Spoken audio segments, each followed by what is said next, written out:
ತಾಳಿಕೋಟೆಯಲ್ಲಿ ಭಾವೈಕ್ಯತೆಯ ಇಫ್ತಾರ ಕೂಟ ಕಾರ್ಯಕ್ರಮ. ತಾಳಿಕೋಟೆ ಪಟ್ಟಣದ ಐತಿಹಾಸಿಕ CBSK ಅವರು ಈ ಒಂದು ಸೇವೆಯನ್ನು ನಮ್ಮ ಮತಕ್ಷೇತ್ರದಲ್ಲಿ ಅವರು ಸಲ್ಲಿಸ್ತಾ ಇದ್ದಾರೆ.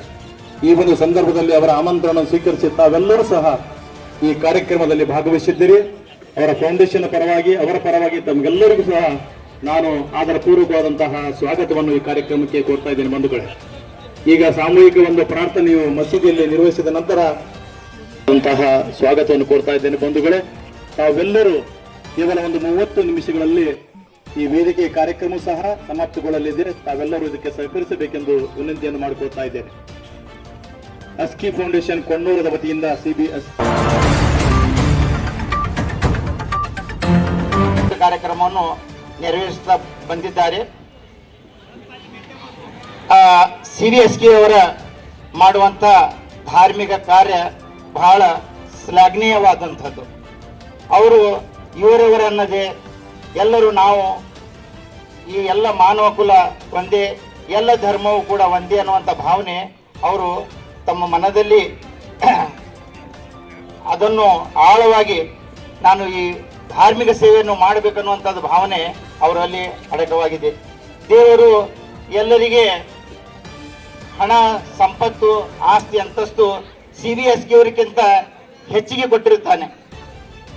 ಆದರೆ ಅವರು ನನ್ನ ಈ ಜೀವನಮಾನದೊಳಗೆ ನಾನೊಬ್ಬ ಮಾನವನಾಗಿ ಈ ಭೂಮಿಗೆ ಬಂದ ಮೇಲೆ ನಾನು ಯಾವ ಕಾರ್ಯ ಮಾಡಿ ಆ ಪ್ರೀತಿಯ ಅಲ್ಲಾಹನಿಗೆ ಹಾಗೂ ಪರಮಾತ್ಮನಿಗೆ ನಾನು ಒಳ್ಳೆ ಕಾರ್ಯವನ್ನು ಮಾಡಿ ಭೂಮಿಯಿಂದ ಮತ್ತು ಅವರಲ್ಲಿ ಎಲ್ಲರಿಗೂ ನಮ್ಮ ರವಿ ಕಡ್ಡಿಮನ್ಸರ್ ಆದಿಯಾಗಿ ನಮ್ಮ ವಿಶೇಷವಾಗಿ ಏನ್ ಕಾರ್ಯಕ್ರಮ ನಮ್ಮ ಗಣಿ ಮಕಾಂದಾರ ಸಾಹೇಬ್ರಿಗೆ ನಾವು ಸನ್ಮಾನ ಮಾಡ್ತೀವಿ ಅವ್ರಿಗೆ. ಯಾಕಂತಂದ್ರ ಮೊದಲೇ ಸನ್ಮಾನ ಮಾಡೋದು ಬೇಡ ಅಂತೇಳಿ ಅಗಳೆ ಅಂದ್ರು, ಅಡೆ ಮಂದಿ ನಮಗೆ ಸನ್ನೆ ಮಾಡಿದ್ರು.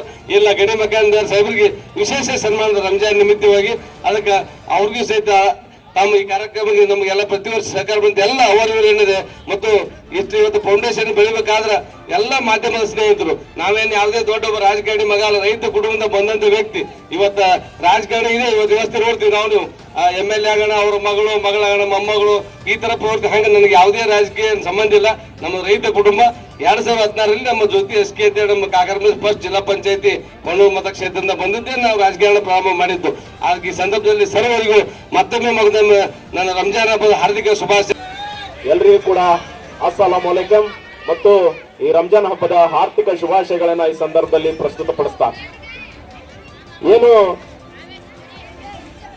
ಈ ರಂಜಾನ್ ಅಂದ್ರೆ ಏನು, ಈ ರಂಜಾನನ್ನ ಯಾಕೆ ಆಚರಣೆ ಮಾಡ್ತಾರೆ ಮತ್ತು ಈ ರಂಜಾನದಲ್ಲಿ ಇಫ್ತಾರ್ ಕೂಟಗಳನ್ನ ಯಾಕೆ ಆಯೋಜನೆ ಮಾಡ್ತಾರೆ ಅಂತ ಹೇಳಿ ಬಹಳ ಅರ್ಥಗರ್ಭಿತವಾಗಿ ನಮ್ಮ ಸಲ್ಲಲ್ಲಾಹು ಅಲೈಹಿ ವಸಲ್ಲಂ ಅವರು ಅವರ ಕುರಾನ್ನಲ್ಲಿ ಬಹಳ ಪವಿತ್ರವಾದಂತಹ ಸಾಲುಗಳಿಂದ ಅದನ್ನ ವರ್ಣನೆ ಮಾಡಿದ್ದಾರೆ.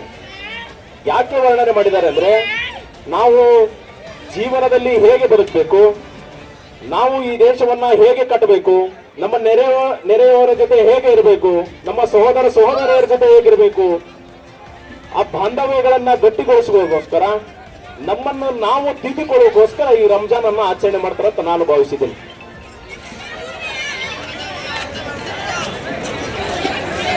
ಇವತ್ತು ಇಂತಹ ಪವಿತ್ರ ರಂಜಾನ್ ಕಾರ್ಯಕ್ರಮದ ವೇದಿಕೆಯಲ್ಲಿ ಮೊನ್ನೆ ಜಾಮಿಯಾ ಮಸೀದಿಯಲ್ಲಿ ನಡೆದಿರ್ತಕ್ಕಂತಹ ಇಫ್ತಾರ್ ಕೂಟದ ಕಾರ್ಯಕ್ರಮದಲ್ಲಿ ಲಾಲ್ ಹುಸೇನ್ ಕಂದಗಲ್ ಸಾಹೇಬ್ರು ಒಂದು ಮಾತನ್ನ ಹೇಳಿದ್ರು. ಏನ್ ಹೇಳಿದ್ರು ಅಂದ್ರೆ, ಯಾರು ಉಪವಾಸ ಇರ್ತಾರೆ ಆ ಉಪವಾಸ ಇದ್ದವ್ರ ಜೊತೆ ಇಲ್ಲದಿರೋರು ಕೂಡ ಈ ಇಫ್ತಾರ್ ಕೂಟದಲ್ಲಿ ಭಾಗಿಯಾಗಿದ್ರೆ ಆ ಉಪವಾಸ ಇದ್ದವ್ರಿಗೆ ಎಷ್ಟು ಪುಣ್ಯ ಬರುತ್ತದೆ, ನಮಗೂ ಕೂಡ ಅಷ್ಟೇ ಪುಣ್ಯ ಬರುತ್ತದೆ ಅಂತ ಹೇಳಿದ್ರು. ಆ ಮಾತಿಗೆ ನಾನು ವಿಶೇಷವಾಗಿ ಹೆಚ್ಚು ಪುಣ್ಯ ಪಡೆದಿನಿ ಅಂತ ನಾನು ಅನ್ಕೋತೀನಿ. ಯಾಕಂದ್ರೆ ಬಹಳ ಇಫ್ತಾರ್ ಕೂಟದಲ್ಲಿಯೂ ಕೂಡ ನನ್ನ ಸ್ನೇಹಿತರು ಒಳಗೊಂಡು ನಾ ಇಫ್ತಾರ್ ಕೂಟದಲ್ಲಿ ಬಹಳ ಜಾಸ್ತಿ ಪಾಲ್ಗೊಳ್ತೀನಿ. ಹೀಗಾಗಿ ನಾನು ಕೂಡ ಈ ಮುಸ್ಲಿಂ ಸಹೋದರರ ನಗರ್ಚರಣವರು ಎಲ್ಲರೂ ನೋಡ್ರಿ, ಇವತ್ತ ನೂರಾರು ಜನ, ಸಾವಿರಾರು ಜನ ಕೋಟ್ಯಾಧೀಶರು ನಮ್ಮ ಮುದ್ದೇಬೇಳ ತಾಲೂಕಿನಾಗೇನೆ ಅದಾರ.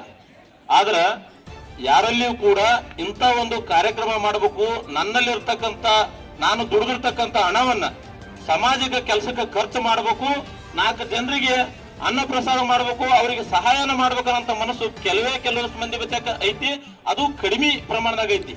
ಅಂತದ್ರಾಗ ಮುಂಚೂಣಿ ಒಳಗೆ ಇವತ್ತು 8 ವರ್ಷದಿಂದನೂ ಸತತವಾಗಿ ಹೋಗ್ಯಾರ. ಹೋದ ವರ್ಷ ನನಗೆ ಇದೇ ವೇದಿಕೆ ಮ್ಯಾಗನೆ ಒಂದು ಮಾತು ಹೇಳಿದ್ದೆ SK ಅಣ್ಣವರಿಗೆ, ಇದು ಒಂದೇ ವರ್ಷ ಈಗಿನ ಲೆಕ್ಕಕ್ಕಂತ ಸ್ವಲ್ಪ ದಿನ ಮಾಡಿ ಬಿಡಬೇಡ್ರಿ.